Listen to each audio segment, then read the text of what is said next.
This is my mouse, in my opinion, the perfect mouse. It feels comfy and has a cable that powers the mouse forever. Okay, there are a bunch of mouses out there that fit these criteria. But this mouse also has 6 buttons you can assign to any keys you want. When browsing through the internet, I don't shove the mouse pointer in the corner and press these 2 buttons to navigate. Instead, I just press browser forward and browser backwards.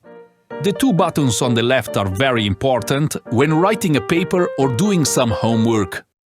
They're assigned to copy and paste. The mouse served me for many years, until one day it didn't.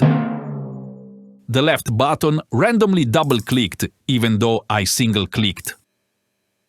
Also, the scroll wheel button broke a long time ago, but it didn't matter, since I just reassigned it to a different button.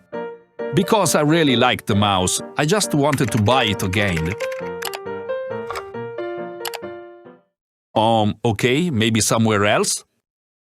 Bruh. Bruh. Bruh. Bruh. Bruh.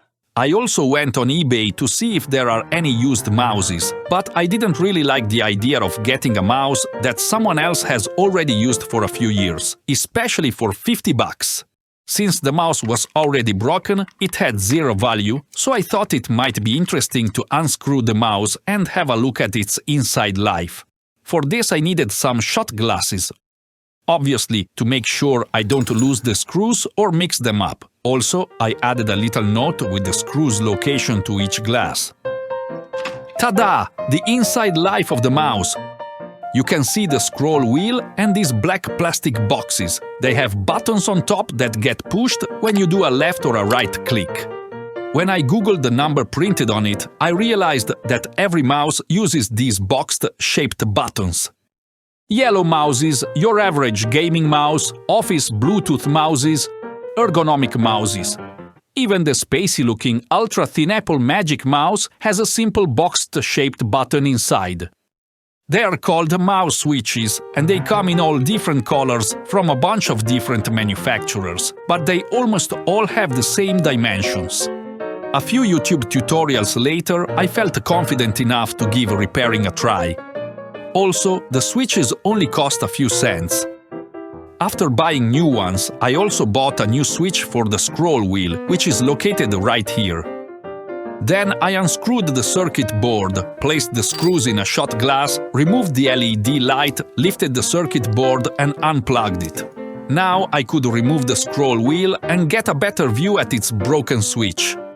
The sensor that detects my mouse movement is located under this black fabric. To protect it from dirt and dust, I duct taped it. If you take a closer look at the underside of the board, you will see a lot of solder joints. Most electrical parts, including the switches I want to replace, are connected to the circuit board with such solder joints. My mouse switch is connected with 3 solder joints. Because I can only heat up one solder joint at a time, I started with using a pair of pliers to cut the broken switches in pieces. Now I could take the soldering iron, heat up the solder joint, and my friend could pull out the switches remainings from the other side with a pair of pliers. The switches then looked like this. After, I soldered the new switches on the circuit board. You can imagine it like this stock footage, but with cursing in the background. Then I put the scroll wheel back in place, placed the circuit board in the mouse, screwed it on, plugged in the circuit board, plugged in the mouse's upper part, closed the mouse, screwed the mouse together, stick the glide pads back on, and that's it.